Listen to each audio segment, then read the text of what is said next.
Phyllis Bennis. And thank you, Katrina, for joining us for this. I was reading you on the way down. Okay, sorry. Oh, I'm glad of that. I wanted to also comment and ask a question regarding this issue of the disconnect between the discourse and the actions. And certainly, I think on the issue of the escalation in Afghanistan, that's been the clearest, despite, as you say, the fact that he told us he was going to escalate in Afghanistan, even as he said he would end the war in Iraq. But my question is, when we have a scenario in which the president has used the bully pulpit that comes with that office for such extraordinary flights of what unfortunately is looking like fantasy at the moment, in terms of the need for a new approach to the Muslim world, a new approach to defining peace, ending the mindset that leads to war. That was the classic line from the campaign. In that context, how do we match, when we're talking about building and strengthening the grassroots movement that swept Obama into office, so much because of what he told us during the campaign period? How, in your view, from the vantage point of looking nationally from the nation, how do we use that contradiction that exists between what he says about, in this case, the Muslim world, the Cairo speech, versus what he does on the ground in Afghanistan, in Yemen, in Somalia, and in so many other places, in Pakistan, as well as in Israel and Palestine?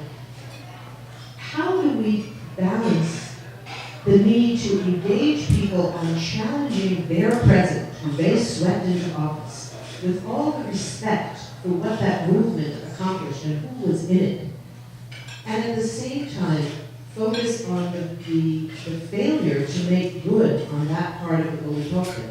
And I finish with just a sense of sadness about what he's not using, what Obama is not using the bully pulpit to do.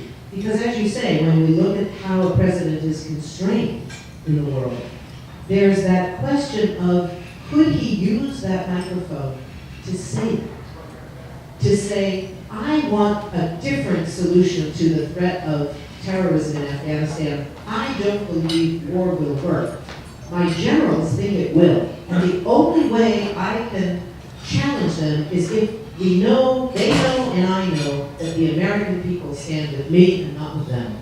If he's not prepared to say that, how can the discourse help rather than make it harder? It is a sadness what he could use the bully pulpit for, because he is an exceptional speaker, yet he is still, one had hoped he could, and this is again the overarching frame, it seems to me, one of the problems with the Afghanistan decision is the American exceptionalism. There's still the sense of America, the superpower, when in fact we're not. And Chris Hayes, who was just in China, I think you see from that vantage point a changing world, a shifting world, which America is experiencing. Americans and losing their jobs and their communities and don't quite understand what's happening. And as a result, there's anger, there's fear, there's the backlash. To have a president with the skills Barack Obama does, using a bully pulpit to explain to Americans a shifting, changing world and why they face challenges, but that the military is not the solution to the majority of challenges confronting this world. I think it's going to take a generation, Phyllis, of creating both a new bench, so to speak, of thinkers around national security, people who would be around a president, because what happens with a president, and this speaks to what Ethelbert was also saying, that the limits of a president are often defined by the limits of the people around him.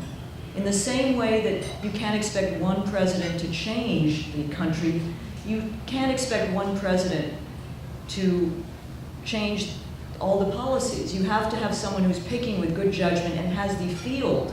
Now we know there's, if this was a saner world, you would be in the administration. How we would get, but how we begin to move to have candidates who are coming to you, and I know that they are in Congress, and that's a beginning, and in the UN, but it's serious. Now I do think President Obama had a great opportunity with Afghanistan. He did the review, and all this craziness about how he was dithering.